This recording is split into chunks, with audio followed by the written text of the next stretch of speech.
How's it going, everyone? JakeXVX here, finally back in Tesco car park actually, with another GTR update video. I've been wanting to do videos on doing mods on this car. It's just been quite hard to do with COVID, with it being rubbish weather. Finally we've got a sunny day, so I'm finally able to do this update video. But yeah, since the last update there's been a lot done to the car. We've tuned it, we've fitted parts to it, we've made it look a bit nicer.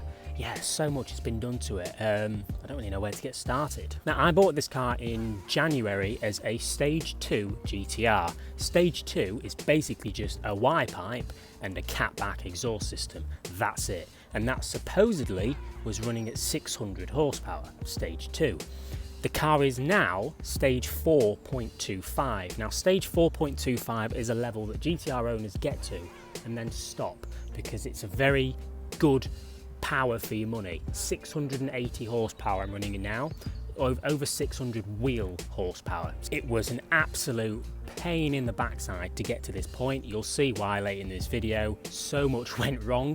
None of it was my fault, none of it was the car's fault. You'll see what I mean. So anyway, back in January the car was obviously Stage 2, Y-pipe and a catback. So anyway, to go from Stage 2 to Stage 4.25, I needed to fit catless downpipes, injectors and an induction kit. Now luckily, when I bought the car, I got given injectors and an induction kit with the car. So all I needed to do was buy downpipes, fit them, take it somewhere to get tuned. They fit the injectors that I already had and the induction kit I already had, and then tune it. So essentially I was only having to pay for downpipes, pay for the fitment of the other bits and the tune.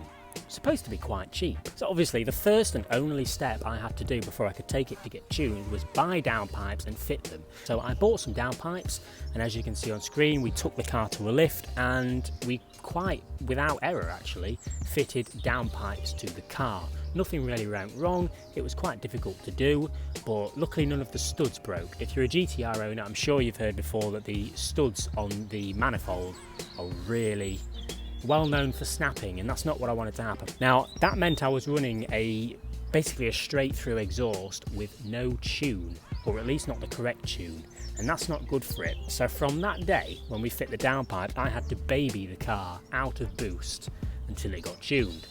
Rather boring. We fit the downpipes, so from then all I had to do was get it booked in at a tuner's. They fit the injectors and the induction kit while we're there. That's a very quick job. And then they tuned the car. That was how it was supposed to go. So I booked it in at AC Speedtech. First of all of the issues I had, not AC Speedtech's fault, not my fault, not the car's fault, just inconveniences. AC Speedtech were brilliant. If you're a GTR owner, definitely recommend going there. It was fantastic. So I turned up expecting to spend about £500. £100 for the labour, for them to fit the induction kit and the injectors, and then about £400-ish for the tuning. Now the first issue of the day. The guys walked in and said, these injectors that we're fitting for you, what make are they? And I said, oh, they're Asnu. Asnu are a very reputable brand.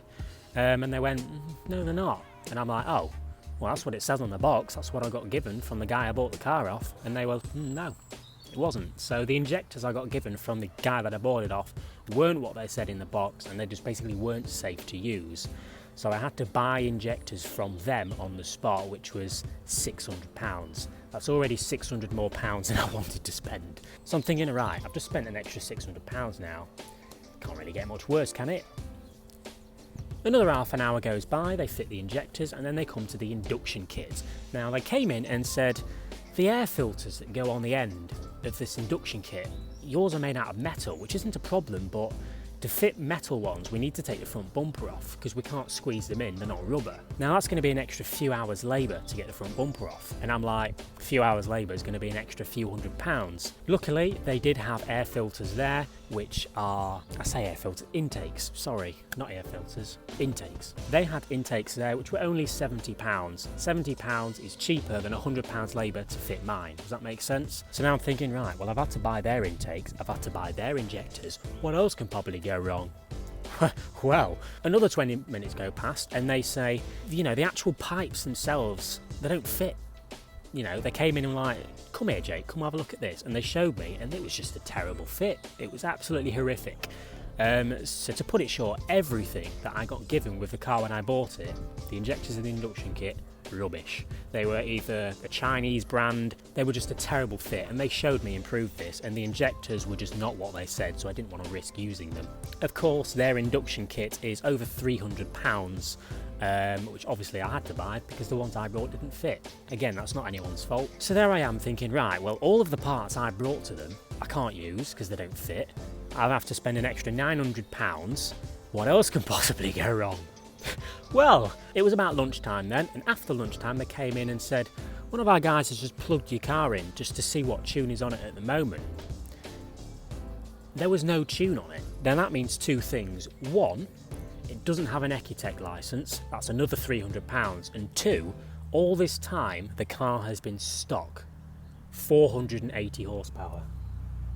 Hang on a minute, there's a 350Z pulling up next to me. I think I might have made a new friend here. So yeah, I had to spend an extra £300 to get an Ecotec licence on the car. It meant that I was getting a lot more power than I thought. I was leaving that day with 200 more horsepower than I originally thought. Obviously I thought it was 600 horsepower all this time, but it was actually only 495 I think is the correct number. Anyway, the final bill for injectors, induction kit, the tuning licence and the tune was around £1,990, about £2,000, a lot more than I expected to spend. But come on, it was worth it. I ended up taking away with over 200 extra horsepower. Man, it's a monster.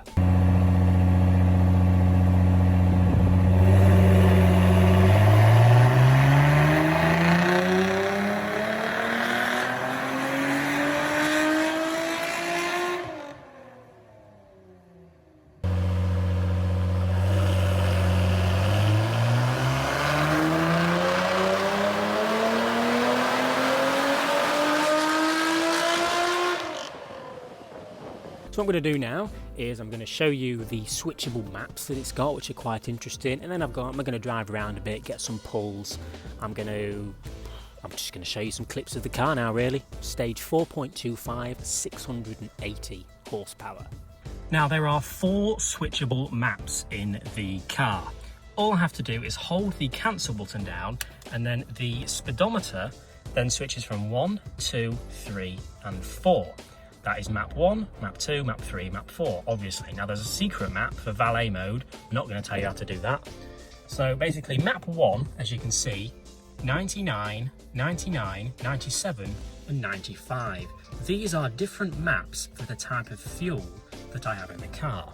So map 4 is 95 octane, map 3 is 97, and then map 1 and 2 are both 99 fuel.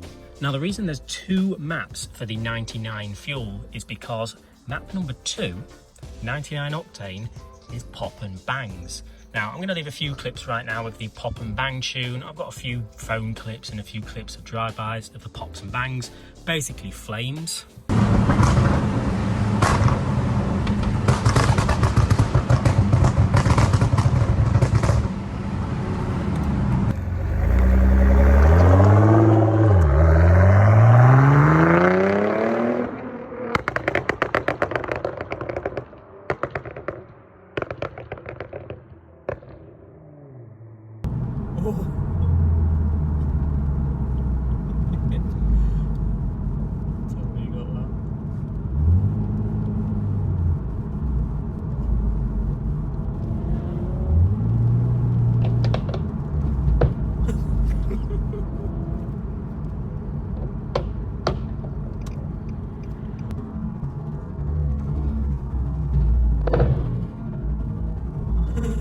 It's a fun mode. It's not very good for the engine, so I don't use it very often, but it's a fun map to be in. Now I can also change the boost in each of the gears as well by popping that up and down, and it basically sets the boost there. So if I want to run on lower boost than usual, I can quite easily do that. Now I don't know how well the sound's going to show over video, but it does sound awesome now. Now at some point, hopefully, well I hope this year, it's looking like it could be, I'm going to be doing reaction videos to giving friends and family rides in the car, do some pulls in it, because it genuinely is scary fast. Obviously I can't do that while COVID's around, so we need to wait for some easing.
Now there's not many more videos I can do of the GTR now because we're still in lockdown. Now I cannot wait to do a reaction video of taking passengers out, doing a bit of launch control. I'm not going to abuse launch control too much, it's not good for the car. I can't wait to start taking people out in it.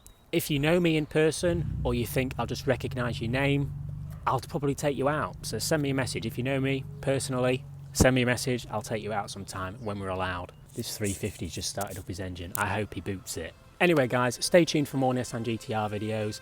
Again, COVID, I can't really do much at the moment. Forza videos are going to happen still, obviously. Yeah, I'll see you all later.